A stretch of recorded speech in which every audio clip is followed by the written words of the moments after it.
السلام عليكم. عاملين ايه؟ يعني قربنا نوصل لنص رمضان. اخبار التجمعات ايه والفطار؟ الحاجات دي بتبقى مفيدة جدا جدا لولادنا، مفيدة ان هم يحسوا ان في جو من اللمة والحب، سواء تجمعات اسرية او تجمعات اصحاب. مفيدة في علاقاتهم الاجتماعية، مفيدة ان هم يشوفوا بابا وماما بيتصرفوا ازاي وسط الناس، ويشوفوا خاله وجده، يشوفوا صحاب بابا وماما اللي هم اختاروهم، يشوفوا ولادهم، يبقى ليهم ذكريات حلوة لما يكبروا. وأوقات ممكن تكون لعنة، إنك تسمحي لحد في وسط تجمع عائلي تحت بند الهزار أو الدم الخفيف إنه يقلل من شأن ابنك أو بنتك، إنه ينتقده بشكل مش مقبول، إنه يعلي صوته عليه بشكل يكسره أو يحرجه قدام الناس. وقتها هتكون لعنة، وإنتي أول حد هيتحمل نتيجة اللعنة دي. لما الولاد دول بيكبروا أو لما الناس بتكبر بتلاقي إن أغلب مشاكلهم ابتدت بهزار أو بنكتة كسرتهم، هزت ثقتهم في نفسهم، خلتهم حاسين إن مش هم الصورة اللي كانوا متخيلينها. أصل النكتة البايخة دي لما اتقالت الكل ضحك، فما دام الكل ضحك يبقى الكل شايف إنه صح. وحتى بابا وماما ضحكوا أو ما خدوش موقف، يبقى بابا وماما شايفينها صح، يبقى أنا وحشة، يبقى أنا غبية، يبقى أنا ما عنديش مسؤولية، يبقى انا لما هكبر محدش هيبص لي عشان انا شعري اكرت وعندي اسناني طالعه لبره، يبقى انا تخينه قوي وباكل كتير ومخلصه لهم فعلا الاكل في البيت وده هيعمل لي مشكله لما اكبر، يبقى انا درجاتي في المدرسه زي ما هم كلهم عارفين، يعني ماما بتطلع تحكي على كل درجاتي في المدرسه، يعني ما فيش سر بيني وبين ماما، يعني اي حاجه هقولها لماما هتبقى معروفه للكل. مشكله كبيره على فكره، مشكله كبيره. وانه يرجع يحط ثقته في نفسه هتاخد منه هو مجهود كبير، وانتي هتسألي عليها. يعني اعمل ايه؟ يعني بيبقوا ناس كبيرة في السن اكسفهم؟ اه، بأدب، بس مادام هم ما احترموش خصوصية الطفل وما احترموش نفسية الطفل يبقى يتكسفوا. انت شعرك اكرت كده ليه؟ انت ما بتسرحوش؟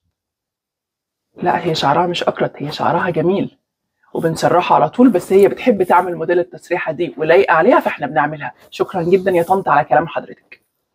انت مش طالعه حلوه زي ماما ليه؟ هي مش مفروض تطلع زي ماما، هي طالعه حلوه لوحدها، هي متميزه بنفسها. انت غبيه ازاي وقعتي الطبق؟ احنا للاسف يا طنط ما بنقولش الالفاظ دي، احنا اسفين جدا وقدر الله ما شاء فعل، احنا عملنا اللي علينا وركزنا والطبق وقع بنقول انا لله وانا اليه راجعون، وهنلم الطبق وخلاص، احنا اسفين لصاحبه البيت كده. وانت بتبقي عارفه الناس اللي رايحه لهم وبتبقي عارفه ردود افعالهم وكلامهم ايه، تكوني محضره كلام لو انت شخصيتك اضعف من انت، او انت ما بتقدريش تدي ردود افعال سريعه في الموقف، حضري اجابات. طب حصل وما لحقتش ارد، اتلخبطت، اتبرجلت، ما كنتش قاعده، حصل اي حاجه، يبقى طول القعده اشكري في ابنك او بنتك، بس مش في النقطه اللي هم علقوا عليها. يعني هم علقوا على الشكل، ما تقعديش تقولي ايه اموره، عينيكي حلوه، بقك حلو، مش عارفه ايه. لا، ولادنا اذكى بكتير جدا من ان هم يصدقوكي في الوقت ده. لكن هتقولي مثلا ايه؟ قد ايه ابنك ده راجل، قد ايه بتعتمدي عليه، قد ايه هو شايل مسؤوليات كبيره جدا معاه، قد ايه واخد باله من اخواته، وتبتدي تقولي في الصفات الذكوريه اللي موجوده فيه بنتك على الشكل، قد ايه هي عندها ذكاء، قد ايه هي متميزه في رياضه معينه او في مجال في رسم او كده، ان انت من غيرها تحتاسي، ان هي يور بيست فريند، هي صاحبتك المفضله، انك اوقات كتيره جدا بتبقي حاسه ان هي اللي بتساندك في حاجات كتير، انك ما تقدريش تستغني عنها، ان هي مميزه في كذا وكذا وكذا. ابعدي عن النقطه اللي هم علقوا عنها وغذي في النقط الكتيره اللي موجوده في ولادك. وخلي بالك، انت لازم تكوني عارفه النقط دي، ما ينفعش يبقى اولادك ما انتش عارفه ايه نقط القوه فيهم. مأساة وبتحصل، بتحصل ان الامهات تبقى حاسه ان يعني شغالين دراسه والله عادي، يعني متوسطين، رياضه ما بيلعبوش، مهارات ما عندهمش، مش عارفه ايه، يبقى انت اللي فيك مشكله مش ولادك. يبقى انت اللي فضلتي تكبتي في ولادك وما تبصيش على اي حاجه فيهم مميزه لدرجه ان لا هم ولا انت حاسين بتميز، يبقى ساعتها المشكله فيكي انت. ما تسمحوش لحد يهد ثقه ولادكم في نفسهم، ما تسمحوش مهما كان مين.